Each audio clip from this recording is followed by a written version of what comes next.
বাংলাদেশের সরকারি চাকরিজীবীদের জন্য এইমাত্র এসেছে সবচেয়ে প্রতীক্ষিত খবরটি। নবম জাতীয় পে স্কেলে কোন গ্রেডের কর্মচারী ঠিক কত টাকা বেতন পাবেন? প্রিয় সরকারি চাকরিজীবী ভাই ও বোনেরা, আজকের সকালের আপডেট নিউজে আপনাদের স্বাগতম। যারা আমাদের চ্যানেলে নতুন তারা এখনই চ্যানেলটি সাবস্ক্রাইব করুন, আর হ্যাঁ, অবশ্যই কমেন্ট করে জানাবেন আপনারা কে কোন জেলা থেকে আমাদের ভিডিওটি দেখছেন। তবে চলুন কথা না বাড়িয়ে আজকের সর্বশেষ সংবাদটি জেনে নিন। সেই বহু আলোচিত প্রশ্নের উত্তর আজ আমরা সরাসরি আপনাদের সামনে তুলে ধরছি। পে কমিশনের একটি অত্যন্ত বিশ্বস্ত সূত্র এবং অর্থ মন্ত্রণালয়ের ঘনিষ্ঠ একটি মহল থেকে যে তথ্য পাওয়া গেছে তা রীতিমতো চমকে দেওয়ার মতো। এতদিন শুধু শোনা যাচ্ছিল বেতন বাড়বে, কিন্তু কত বাড়বে, কোন গ্রেডে কত হবে সেই সুনির্দিষ্ট তথ্য আজ পর্যন্ত কেউ স্পষ্টভাবে বলেনি। আজকের এই প্রতিবেদনে সেই নীরবতার অবসান হতে চলেছে। তবে শুরুতেই একটি বিষয় পরিষ্কার করে নেওয়া দরকার। এই তথ্যগুলো পে কমিশনের চলমান আলোচনা ও প্রাথমিক সুপারিশের ভিত্তিতে পাওয়া। চূড়ান্ত ঘোষণার পরে সংখ্যায় সামান্য পরিবর্তন আসতে পারে, তবে কাঠামোগতভাবে এই তথ্য অত্যন্ত নির্ভরযোগ্য বলে সূত্র দৃঢ়ভাবে জানিয়েছে। প্রথমেই আসা যাক সবচেয়ে বেশি মানুষের সঙ্গে সম্পর্কিত গ্রেডগুলোতে। গ্রেড ২০, যেটি বাংলাদেশের সরকারি চাকরির সর্বনিম্ন গ্রেড, সেখানে বর্তমানে মূল বেতন মাত্র ৮,২৫০ টাকা। এই গ্রেডে দেশের লক্ষাধিক দপ্তরি, নিরাপত্তাকর্মী, পরিচ্ছন্নতাকর্মী এবং বিভিন্ন অফিস সহায়করা কর্মরত আছেন। পে কমিশনের প্রাথমিক সুপারিশ অনুযায়ী এই গ্রেডে মূল বেতন বেড়ে প্রায় ১৬,০০০ থেকে ১৭,০০০ টাকার কাছাকাছির হতে পারে, অর্থাৎ শতকরা হিসেবে প্রায় ১০০% বা তার কিছু বেশি বৃদ্ধি। এই গ্রেডের কর্মচারীদের জন্য এটি সত্যিকার অর্থেই জীবন পরিবর্তনকারী একটি খবর, কারণ বর্তমান বেতনে ঢাকার মতো শহরে মাস চালানো অসম্ভব হয়ে পড়েছে।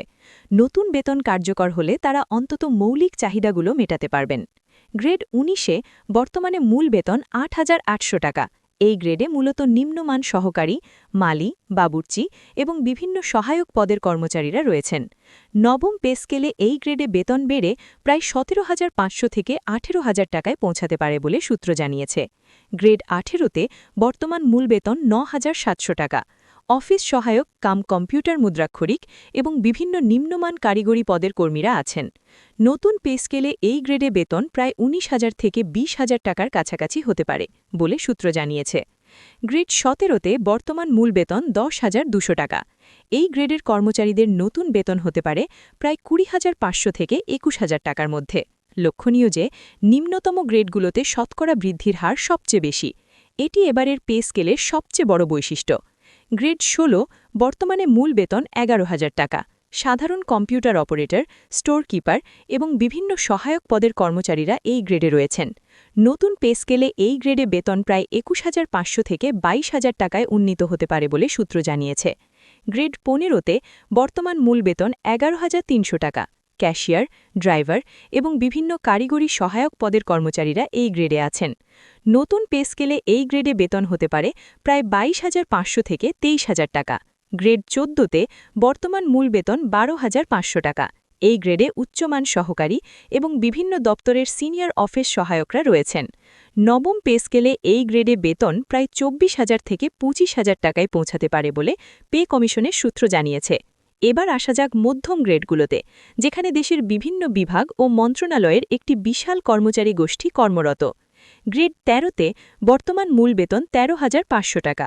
বিভিন্ন অডিটর, হিসাবরক্ষক এবং সিনিয়র কারিগরি পদের কর্মচারীরা এই গ্রেডে আছেন। নতুন পে স্কেলে এই গ্রেডে বেতন হতে পারে প্রায় ২৬,০০০ থেকে ২৭,০০০ টাকা। গ্রেড ১২-তে বর্তমান মূল বেতন ১৪,৫০০ টাকা। এই গ্রেডে সহকারী হিসাবরক্ষণ, অর্থকর্তা এবং বিভিন্ন জুনিয়র অফিসার পদের কর্মচারীরা রয়েছেন। নতুন বেতন কাঠামোতে এই গ্রেডে বেতন প্রায় ২৮,০০০ থেকে ২৯,০০০ টাকায় উন্নীত হওয়ার জোরালো সম্ভাবনা রয়েছে। গ্রেড ১১-তে বর্তমান মূল বেতন ১৬,০০০ টাকা। এই গ্রেডে উপসহকারী কৃষি কর্মকর্তা, সহকারী শিক্ষক এবং বিভিন্ন মাঠ পর্যায়ের কর্মকর্তারা কর্মরত আছেন। নবম পে স্কেলে এই গ্রেডে বেতন প্রায় ৩০,০০০ থেকে ৩১,০০০ টাকা হতে পারে। গ্রেড ১০-এ বর্তমান মূল বেতন ১৬,০০০ টাকা। এই গ্রেডে বিভিন্ন সিনিয়র সহকারী এবং উচ্চমান কারিগরি পদের কর্মচারীরা রয়েছেন। নতুন পে স্কেলে এই গ্রেডে বেতন প্রায় ৩১,০০০ থেকে ৩২,০০০ টাকায় পৌঁছাতে পারে বলে সূত্র জানিয়েছে। গ্রেড 9-এ বর্তমান মূল বেতন 22,000 টাকা, যেখানে বিভিন্ন ক্যাডার ও নন ক্যাডার জুনিয়র অফিসাররা প্রবেশ করেন। এই গ্রেডের নতুন পে স্কেলে বেতন হতে পারে প্রায় 40,000 থেকে 42,000 টাকা। এবার সবচেয়ে আলোচিত অংশে আসা যাক। প্রথম শ্রেণীর কর্মকর্তাদের গ্রেড। বিসিএস পরীক্ষায় উত্তীর্ণ হয়ে যারা বিভিন্ন ক্যাডার সার্ভিসে যোগ দেন, তারা সাধারণত গ্রেড 9 বা গ্রেড 6 থেকে শুরু করেন। গ্রেড 8-এ বর্তমান মূল বেতন 23,000 টাকা। নতুন পে স্কেলে এই গ্রেডে বেতন প্রায় 43,000 থেকে 45,000 টাকায় উন্নীত হতে পারে বলে সূত্র জানিয়েছে। গ্রেড 7-এ বর্তমান মূল বেতন 29,000 টাকা। সিনিয়র সহকারী সচিব, সিনিয়র সহকারী পুলিশ সুপারিনটেন্ডেন্ট এবং বিভিন্ন ক্যাডারের সিনিয়র অফিসাররা এই গ্রেডে রয়েছেন। নতুন পে স্কেলে এই গ্রেডে বেতন প্রায় 53,000 থেকে 55,000 টাকা হতে পারে বলে পে কমিশনের সূত্র জানিয়েছে। গ্রেড 6-এ বর্তমান মূল বেতন 35,500 টাকা। সিনিয়র সহকারী জজ বা উপসচিব সমমর্যাদার বিভিন্ন কর্মকর্তারা এই অবস্থানে রয়েছেন। প্রাপ্ত তথ্যমতে নবম পে স্কেলে এই গ্রেডের মূল বেতন বেড়ে প্রায় 62,000 থেকে 65,000 টাকার কাছাকাছি পৌঁছাতে পারে বলে জানা গেছে।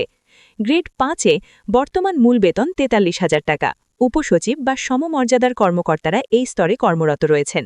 নতুন পে স্কেলের প্রাথমিক সুপারিশ অনুযায়ী এই গ্রেডের বেতন প্রায় 75,000 থেকে 80,000 টাকায় উন্নীত হওয়ার জোরালো সম্ভাবনা রয়েছে।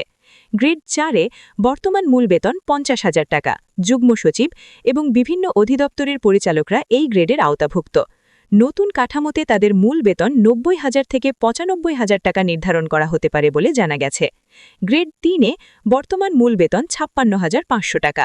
এই গ্রেডে অতিরিক্ত মহাপরিচালক বা সমমর্যাদার কর্মকর্তারা আছেন, যাদের নতুন বেতন 1,05,000 থেকে 1,10,000 টাকার মধ্যে হতে পারে বলে জানা গেছে। গ্রেড 2-এ বর্তমান মূল বেতন 66,000 টাকা। অতিরিক্ত সচিব বা সমপর্যায়ের কর্মকর্তাদের জন্য এই গ্রেডের নতুন বেতন কাঠামোতে 1,25,000 থেকে 1,30,000 টাকা প্রস্তাব করা হয়েছে বলে গুঞ্জন রয়েছে। সর্বোচ্চ পর্যায়ে অর্থাৎ গ্রেড 1-এ বর্তমান মূল বেতন 78,000 টাকা। সচিব এবং সমমর্যাদার শীর্ষ কর্মকর্তারা এই গ্রেডে রয়েছেন। নবম পে স্কেলে তাদের মূল বেতন 1.5 লক্ষের কাছাকাছি অর্থাৎ 1,45,000 থেকে 1,50,000 টাকা হওয়ার প্রবল সম্ভাবনা রয়েছে। এর বাইরে সিনিয়র সচিব এবং মন্ত্রিপরিষদ সচিবদের জন্য বিশেষ স্কেল ও নির্ধারিত ভাতার পরিমাণও আনুপাতিক হারে বৃদ্ধি পাবে বলে নিশ্চিত করেছে ওই সূত্র। বেতন কাঠামোর এই পরিবর্তনের পাশাপাশি সরকারি চাকরিজীবীদের বিভিন্ন ভাতায়ও ব্যাপক পরিবর্তন আসার আভাস পাওয়া গেছে। বর্তমানে বাড়ি ভাড়া ভাতা বেতনের একটি নির্দিষ্ট শতাংশ হারে দেওয়া হলেও নতুন পে স্কেলে এলাকাভিত্তিক বাড়ি ভাড়া ভাতার বৈষম্য কমানোর উদ্যোগ নেওয়া হয়েছে। বিশেষ করে ঢাকা, চট্টগ্রাম এবং অন্যান্য সিটি কর্পোরেশন এলাকায় কর্মরতদের জন্য বাড়ি ভাড়া ভাতার হার যৌক্তিকভাবে বৃদ্ধি করা হতে পারে বলে ধারণা করা হচ্ছে। চিকিৎসা ভাতা বর্তমানে মাত্র 1,500 টাকা, যা বর্তমান চিকিৎসা ব্যয়ের তুলনায় একেবারেই নগণ্য। পে কমিশনের আলোচনায় এই চিকিৎসা ভাতা বাড়িয়ে ন্যূনতম 3,000 টাকা অথবা মূল বেতনের একটি নির্দিষ্ট শতাংশ করার প্রস্তাবনা নিয়ে গভীরভাবে পর্যালোচনা চলছে। যাতায়াত ভাতা এবং শিক্ষা সহায়ক ভাতার ক্ষেত্রেও বাস্তবসম্মত পরিবর্তনের ইঙ্গিত মিলেছে। সরকারি চাকরিজীবীদের দীর্ঘদিনের দাবি ছিল একটি সম্মানজনক পে স্কেল। 2015 সালে অষ্টম জাতীয় পে স্কেল ঘোষণার পর দীর্ঘ প্রায় 9 বছর পেরিয়ে গেছে। এই দীর্ঘ সময়ে দেশে মুদ্রাস্ফীতি কয়েক গুণ বেড়ে গেছে। চাল, ডাল, তেল থেকে শুরু করে নিত্য প্রয়োজনীয় প্রতিটি পণ্যের দাম এখন সাধারণ মানুষের ক্রয় ক্ষমতার বাইরে। গ্যাস, বিদ্যুৎ এবং পানির বিলও বেড়েছে দফায় দফায়। এই অবস্থায় পূর্বের স্কেলে নির্ধারিত বেতনে সরকারি চাকরিজীবীদের জীবনধারণ চরম সংকটের মুখে পড়েছে। বিশেষ করে নিচের দিকের গ্রেডের কর্মচারীদের অবস্থা সবচেয়ে বেশি শোচনীয়। সংসার চালাতে গিয়ে তাদের রীতিমতো হিমশিম খেতে হচ্ছে। এই বাস্তবতায় নবম পেসকে তাদের কাছে বাঁচার নতুন অবলম্বন হিসেবে দেখা দিয়েছে। তবে অর্থনীতিবিদরা এই বিশাল বেতন বৃদ্ধির প্রস্তাব নিয়ে মিশ্র প্রতিক্রিয়া ব্যক্ত করেছেন। তাদের মতে সরকারি চাকরিজীবীদের বেতন বাড়ালে বাজারে জিনিসপত্রের দাম আরেক দফা বাড়ার একটি মনস্তাত্ত্বিক ঝুঁকি থাকে।